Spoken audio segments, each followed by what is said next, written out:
On July the 9th, 2019, NASA Administrator Jim Bridenstine stood in front of a packed auditorium at the Goddard Space Flight Center and said something that gave space enthusiasts chills. Quote, "We are going to the moon to stay." 4 words, simple, direct, the kind of statement that makes you believe the future is finally arriving. He went on to lay out the timeline. American astronauts would land on the lunar South Pole by 2024. A sustained presence would follow shortly after. Artemis, named after Apollo's twin sister, would finish what Apollo started. That was 6 years ago. Since then, Artemis has completed exactly 1 uncrewed test flight and 1 crewed lunar flyby. No landing, no sustained presence. The 2024 deadline came and went, then 2025. The current target for Artemis 3, the one that's supposed to actually put boots on the moon, has slipped to 2027 at the earliest. But if history is any guide, don't hold your breath. And the cost, originally estimated at around $37 billion through 2025, the program has now consumed over $93 billion by some estimates. And it's not even close to done. I'm Nate Calder. This is Orbital Doubt. Today, I want to take an honest look at the Artemis program. Not the version you see in NASA press releases or hype videos with dramatic music. The real one, with the delays, the cost overruns, and the political machinery that shapes it all behind closed doors. This isn't a hit piece. I'm not here to tell you Artemis is a failure, but I am here to tell you it's in trouble. And understanding why matters, because the decisions being made right now will determine whether your children see humans on the moon or just more renders of humans on the moon. Let's get into it. To understand where Artemis went wrong, you first need to understand what it was supposed to be. Artemis isn't one rocket or one spacecraft. It's an entire architecture, a system of vehicles, modules, and partnerships designed to return humans to the moon and eventually build a permanent lunar infrastructure. At its core, the program has 4 main components. First, the Space Launch System, or SLS. This is NASA's heavy lift rocket, the most powerful ever built, at least on paper. It's designed to launch the crew beyond low Earth orbit and toward the moon. Think of it as the muscle. Second, the Orion spacecraft. Built by Lockheed Martin, Orion is the crew capsule that sits on top of SLS. It carries astronauts, keeps them alive in deep space, and brings them home. Think of it as the brain. Third, the Human Landing System, or HLS. This is the part that actually gets astronauts from lunar orbit down to the surface. NASA contracted SpaceX to build this using a modified version of Starship. We'll come back to why this is both brilliant and deeply ironic. Fourth, the Gateway, a small space station in lunar orbit intended to serve as a waypoint for crew transfers in science. Think of it as the gas station, except it's still mostly on the drawing board. Now, when you lay all this out, it sounds ambitious, and it is. But here's the thing. It also sounded ambitious in 2010 when Congress first directed NASA to build the SLS. And it sounded ambitious in 2017 when the program was formally named Artemis. And it sounded ambitious again in 2019 when Bridenstine set that 2024 deadline. At every stage, NASA presented the timeline with confidence. At every stage, the timelines slipped. And if you only follow the press conferences, you'd think this was just the nature of rocket science. Things are hard, delays happen, be patient. That's the comfortable version. The real version involves numbers that are a lot less comfortable. Let's talk money, because this is where the comfortable narrative starts to fall apart. NASA doesn't like to give you one clean number for Artemis, and there's a reason for that. The program's costs are spread across multiple contracts, multiple centers, and multiple fiscal years in a way that makes it genuinely difficult to calculate a total. Some would say that's a feature, not a bug, but people have tried, and the numbers are staggering. In 2022, NASA's own Inspector General estimated that Artemis would cost $93 billion through 2025. That's just through 2025, not through program completion. The per-launch cost of a single SLS Orion mission? Over $4 billion. For comparison, a Falcon Heavy launch costs roughly $90 million. That means you could launch SLS once or launch Falcon Heavy about 44 times. Now, that comparison isn't entirely fair. SLS and Falcon Heavy aren't the same class of vehicle. SLS can send more mass to the moon, but the ratio is so extreme that it demands a question. Is the extra capability worth 44 times the price? Let me translate a recent NASA budget statement for you. In their 2024 fiscal report, NASA described SLS development costs as, and I'm quoting, within the revised baseline following updated programmatic assessments. In plain terms, it costs more than we originally said, but we moved the goalposts, so technically, we're on target. This is what I call a press release translation. The words sound reasonable. The reality beneath them is that American taxpayers have spent more on SLS alone than the entire Apollo program cost, adjusted for inflation. Apollo, which designed, built, tested, and flew an entirely new rocket and spacecraft from scratch, landed humans on the moon 6 times and returned them safely, cost roughly $257 billion in today's dollars over 14 years. SLS has consumed over $23 billion and has flown once. Let that sit for a second. $23 billion, one flight. Now, I want to be fair. SLS did work. Artemis 1 launched in November 2022 and performed beautifully. The Orion capsule flew around the moon and came back. That's a real achievement. And the engineers who pulled it off deserve immense credit. But engineering success and programmatic success are not the same thing. A rocket that works perfectly but costs $4 billion per launch and can only fly once a year is not a sustainable path to the moon. It's a monument. So why does SLS cost so much? The standard answer is rockets are expensive, which is true, but it's not the real answer. To find the real answer, we need to rewind to 2010, specifically to a Senate hearing room you've probably never heard of. In that year, the Obama administration canceled a previous moon program called Constellation. It was over budget, behind schedule. Sound familiar? And NASA wanted to move on. But Congress had other ideas. See, Constellation's contracts were spread across NASA centers in multiple states: Alabama, Texas, Florida, Louisiana, Utah. Each of those states had senators, and each of those senators had a strong interest in keeping the money flowing to their districts. So Congress did something unusual. Instead of letting NASA design its next rocket, Congress designed it for them. The 2010 NASA Authorization Act essentially mandated that the new rocket, which would become SLS, use existing shuttle-era contractors, engines, and infrastructure. The joke in the aerospace community became SLS stands for Senate Launch System. This isn't conspiracy theory. This is public record. The act specifically required the use of space shuttle main engines, shuttle-derived solid rocket boosters, and existing manufacturing facilities. NASA wasn't choosing the best technology for the mission.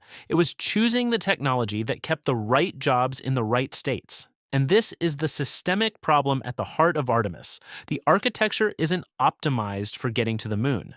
It's optimized for political survival. Every major SLS contract is spread across enough congressional districts to make it politically unfeasible to cancel. Boeing builds the core stage in Louisiana. Northrop Grumman builds the boosters in Utah. Aerojet Rocketdyne, now part of L3 Harris, builds the engines in Mississippi. Lockheed Martin builds Orion in Colorado and Texas. Cancel SLS, and you eliminate jobs in at least 6 swing states. No senator will vote for that. No president will propose it. So the rocket continues, not because it's the best way to get to the moon, but because canceling it is politically more expensive than building it. That's the real reason Artemis is late and over budget. It's not an engineering problem, it's an incentive problem. And the engineers, the actual brilliant people building this hardware, know it.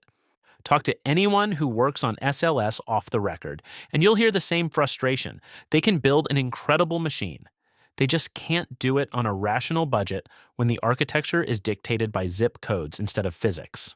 Now, here's where the story gets genuinely weird.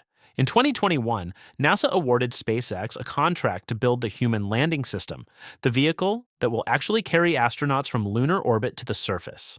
The contract was worth $2.9 billion. Think about that for a second. NASA spent over $23 billion building the SLS rocket to get astronauts to lunar orbit. Then it turned to SpaceX and said, now, get them the rest of the way down, for 1/8 the price. The HLS is a modified version of Starship, the same vehicle SpaceX is building to, among other things, replace SLS entirely. So NASA is now paying its future competitor to rescue its current program. I want to be clear, this isn't NASA being stupid, this is NASA being realistic. They looked at the options, and SpaceX offered the best proposal. Blue Origin protested and lost. NASA's own selection documents praised SpaceX's technical approach.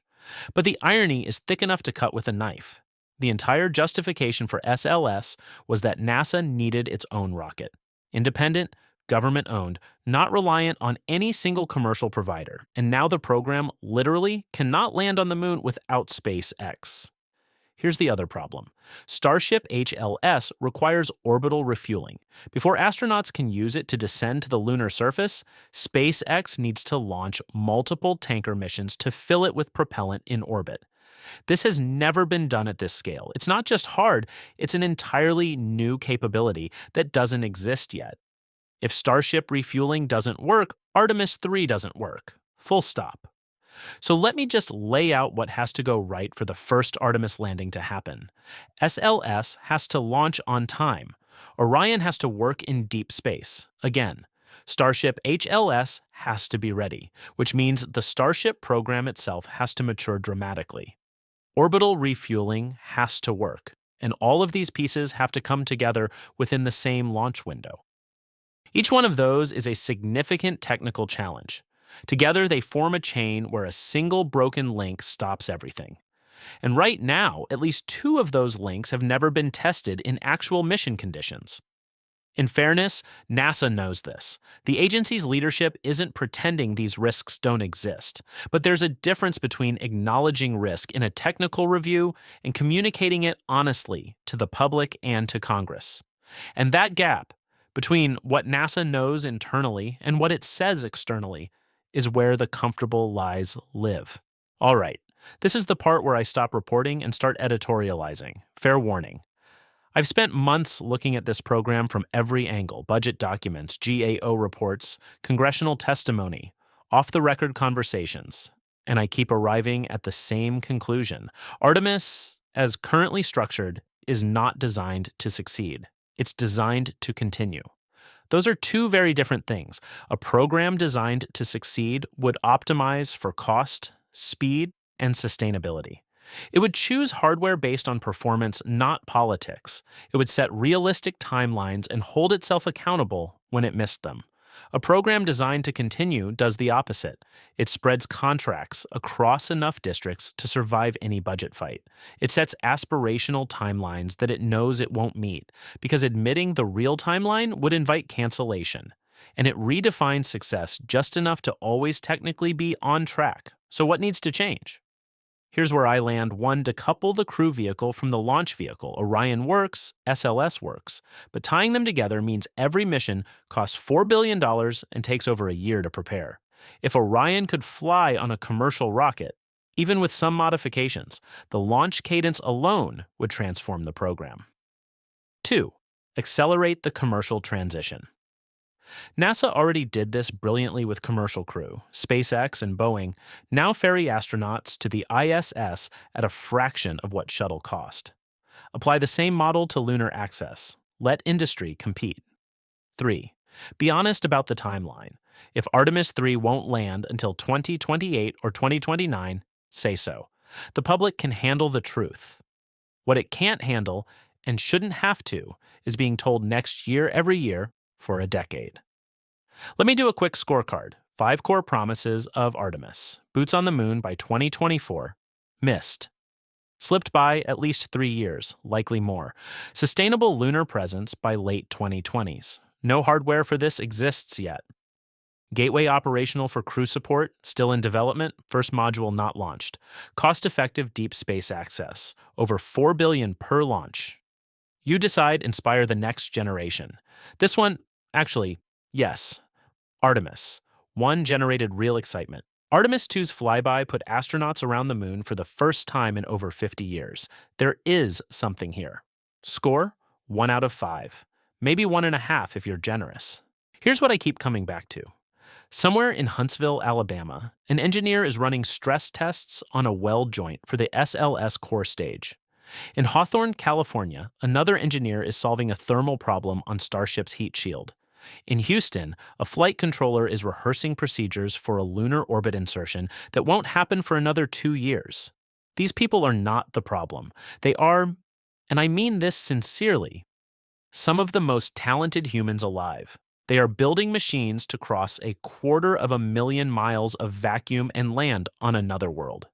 That's extraordinary. The problem is the system they work inside, a system that rewards political survival over engineering excellence.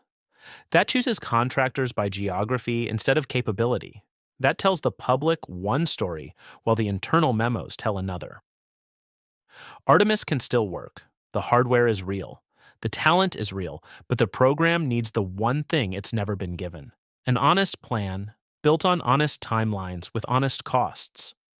For all the delays, the budget fights, the broken promises, we are closer than we were. Artemis, Flew, Orion works. Starship, for all its growing pains, is progressing faster than any rocket in history. But closer isn't the same as close. And until we stop confusing the two, we'll keep getting renders instead of results. The engineers deserve better, and honestly, so do we. Next time on Orbital Doubt, everyone's been talking about what JWST found, but the real discoveries aren't the ones making headlines. And what they mean for our understanding of the universe is both humbling and extraordinary. Stay curious, stay skeptical. I'll see you in orbit.